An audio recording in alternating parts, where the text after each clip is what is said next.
একটি শ্রেণীকক্ষের মধ্যেই চলছে 4টি ক্লাস। 14 বছর ধরে স্বাধীন অবস্থায় পড়ে রয়েছে দুটি শ্রেণীকক্ষ। 170 জন পড়ুয়া, 2 জন শিক্ষিকা, একটি মাত্র শ্রেণীকক্ষের মধ্যেই চলছে 4টি ক্লাস।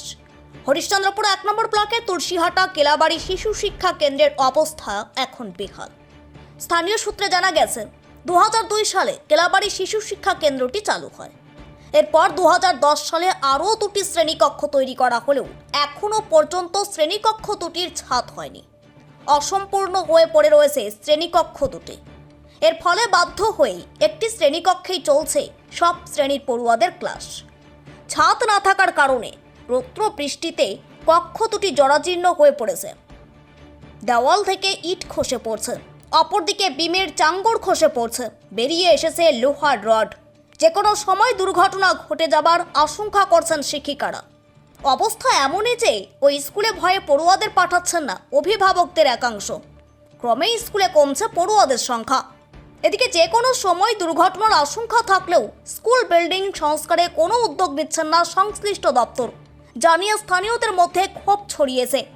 স্কুলের ভারপ্রাপ্ত প্রধান শিক্ষিকা সৈয়দা খাতুন জানিয়েছেন, 2006 থেকেই করছি। তো কি অবস্থা আপনাদের স্কুলটার? আমাদের স্কুলের সমস্যা আছে। আমাদের 2010-এ আমরা তো আগে যেখানে সেখানে স্কুল করতাম, রাস্তায় মানুষের বাড়িতেই স্কুল করেছি আগে।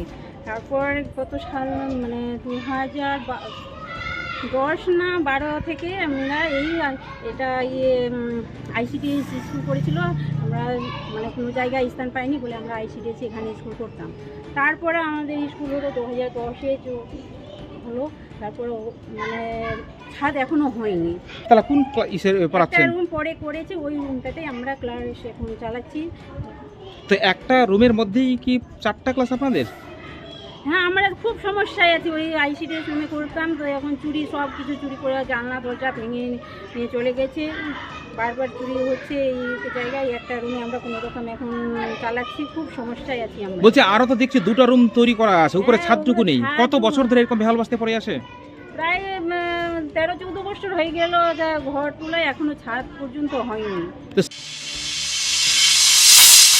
ঘরে ছাদ হয়নি, এমনি বিল্ডিং করে রেখে দিয়েছে। কটা রুমের এরকম ছাদ হয়নি? একটা রুমে করে রেখে দিয়েছে, ইট খসে খসে পড়ছে, বাচ্চারা অসুবিধায় পড়ছে। মালদা থেকে সীমান্তের কথার বিশেষ রিপোর্ট।